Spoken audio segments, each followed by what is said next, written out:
Hello all. I hope you're all doing well. We're continuing with our weekly portion review.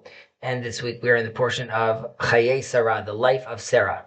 And this portion focuses on Abraham securing a burial plot, burial land for his wife, which eventually will become Tomb of the Patriarchs. This is in Hebron.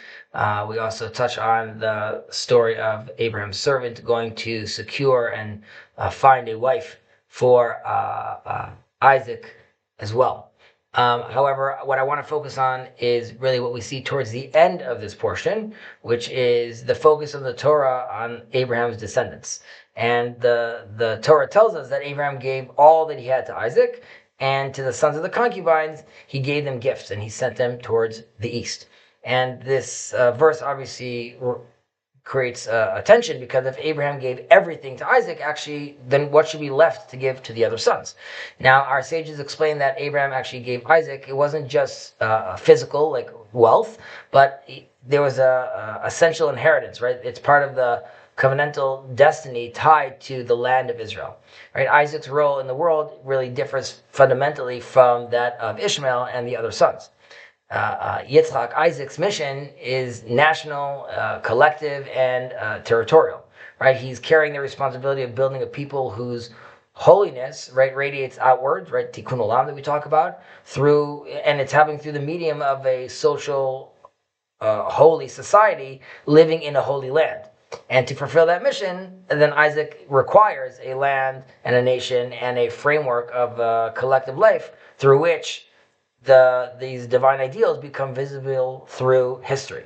Now, this is why all Abraham had, meaning the covenantal promise of Israel, goes to Isaac.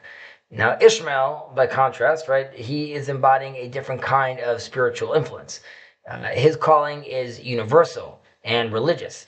It's not national or territorial, right? A person whose influence is primarily through faith and prayer and belief doesn't really require a border or a specific land. I would even say that a territorial attachment could actually limit the cosmic borderless quality of this purely spiritual message that's being channeled through Ishmael. And that's why when Abraham gives Ishmael gifts, it's understood by many commentators that it's actually these forms of spiritual knowledge or mystical teachings. And he sends them eastward. Now, where the spiritual influence will hopefully evolve independently from the national destiny of Isaac. Now, the Torah's phrase, Kedma el Eretz Kedem, which literally means eastward to the eastern land, right, contains a double emphasis on the east. And potentially it's hinting not only to Arabia, but also to the Far East. And our sages really note these remarkable parallels, right? That during the time that the Vedas, the ancient Indian writings that are being, or sacred, not only ancient, are being composed, this is happening at the same time that Abraham is walking around. And the divine essence in those texts is actually called Brahma, which is, very similar sounding to Avraham. The Zohar himself reads that in the verse in Genesis when it says that such is the story of the heaven and earth when they were created, right? In Hebrew, it's Behi Baram. And the Zohar says Behi Baram means Be'avraham, meaning that for the sake of Abraham, the whole world was created. And this also, you could look into the idea of Brahman being the whole source of everything as well. There are other parallels as well, but we'll, maybe for a later time. But I digress. But the sages do go even further and say in the Gemara, in the Talmud, they talk about how that Abraham really transmitted spiritual powers to the people of the East, and in Hebrew, they're called Shemot Tum'ah, the names of impurity, but that's only in the context of the Hebrew tradition. As in, for the rest of the world, these are not impure names.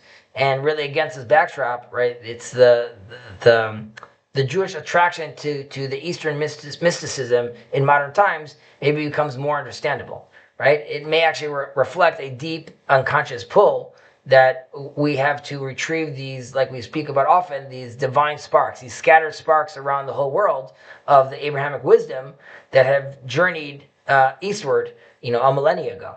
And in our own days, after these devastating transformations of war, the Jewish people are actually standing in a moment very similar to Isaac's moment during the inheritance. Right, the world is watching to see what we do with the land, the mission and the covenant that was actually placed in our hand, a tremendous responsibility. And just like Isaac had to understand that his gift was not merely, like we said, a physical gift just of territory, but there's a spiritual responsibility.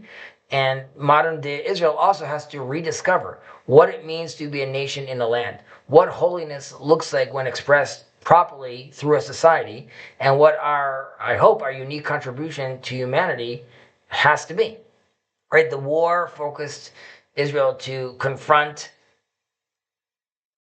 really this fragile existence we have, but also this deep unity that we have, this resilience that we have, and the purpose within the Jewish people.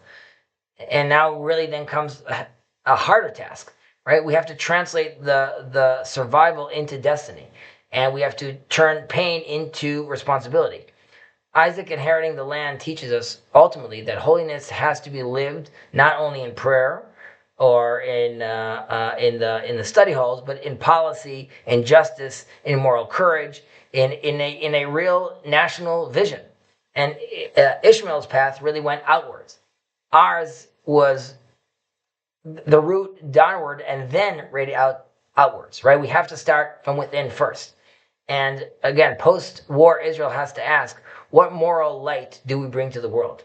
And how does the Jewish state embody Abraham's kindness and Isaac's discipline and the truth of Jacob himself, all our forefathers? And how do we build a society worth of the covenant that Abraham passed to Isaac? Now, I would say the Torah's closing words are a reminder and a call that our land is not merely an inheritance, it's actually a mission. And our survival is not the end, it's actually the beginning of our story. And that the task of revealing the divine through living, through ethical, through the courageous Jewish society that we're in is more urgent than ever before. And I'm wishing us all the will, the spirit, the strength to understand our responsibility and to step up and take charge. I'm wishing us all a Shabbat Shalom. Take care.